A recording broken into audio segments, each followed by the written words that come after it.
Bismillahirrahmanirrahim. Assalamualaikum warahmatullahi wabarakatuh. Khabar tuan-tuan dan puan-puan yang dirahmati Allah di luar sana.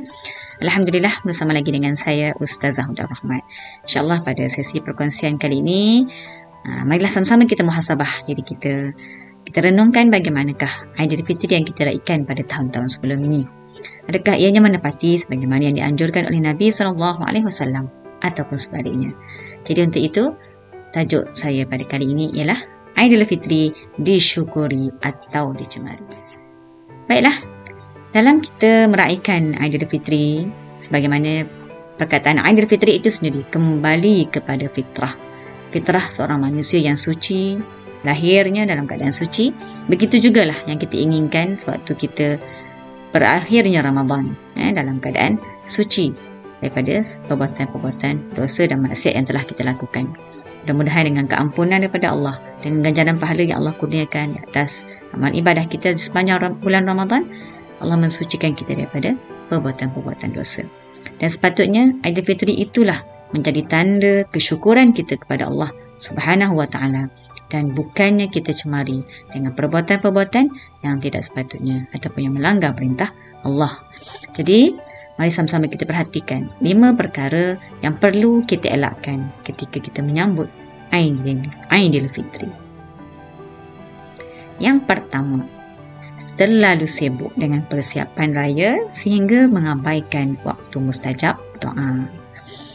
Baiklah, waktu mustajab doa antaranya ialah pada malam hari raya, iaitu malam hari raya Aidilfitri dan malam hari raya Aidil Adha. Jadi pada malam hari raya itu memang kita sedia maklum semuanya dalam keadaan sibuk mempersiapkan segala keperluan hari raya.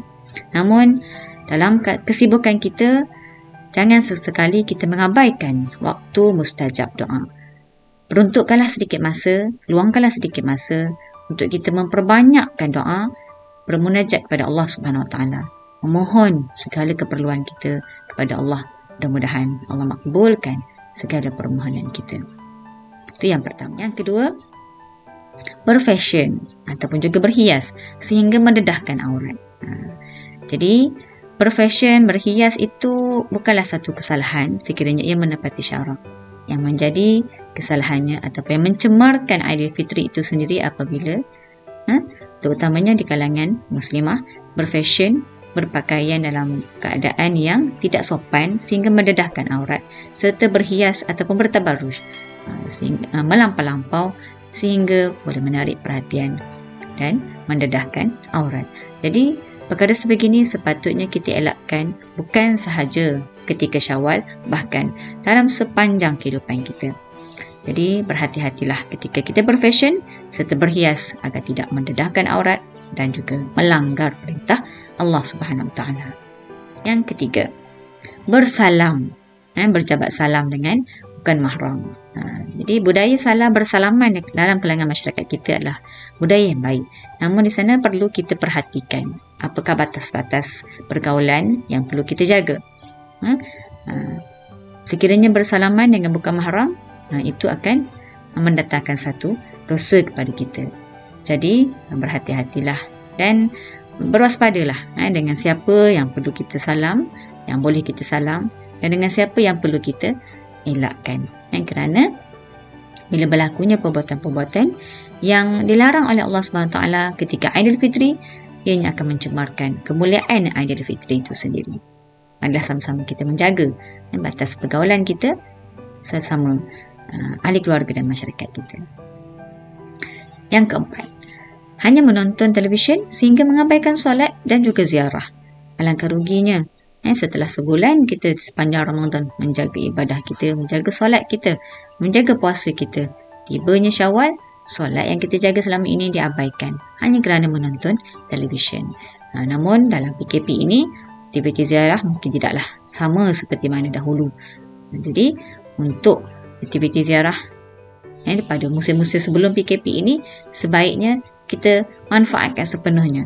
Kerana pada Syawal inilah waktu untuk kita mengeratkan silaturahim. Dan yang kelima, banyak berlakunya pembaziran makanan. Ya betul, pada hari raya inilah bermacam-macam juadah raya yang ingin kita hidangkan, yang ingin kita sediakan untuk ahli keluarga dan tetamu yang datang ke rumah kita.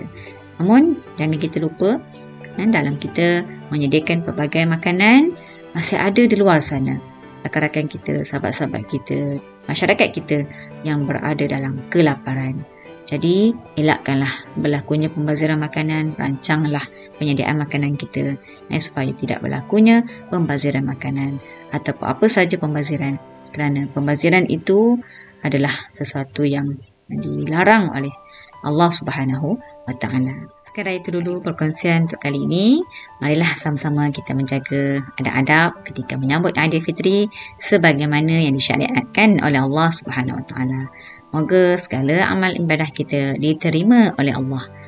Taqabbalallah minna wa minkum. Taqabbal ya karim. Salam Aidilfitri daripada saya. Maaf zahir dan batin. Kita jumpa lagi di lain kali, insya-Allah. Terima kasih kerana sudah menonton. Jangan lupa untuk like, subscribe dan share. Assalamualaikum warahmatullahi wabarakatuh.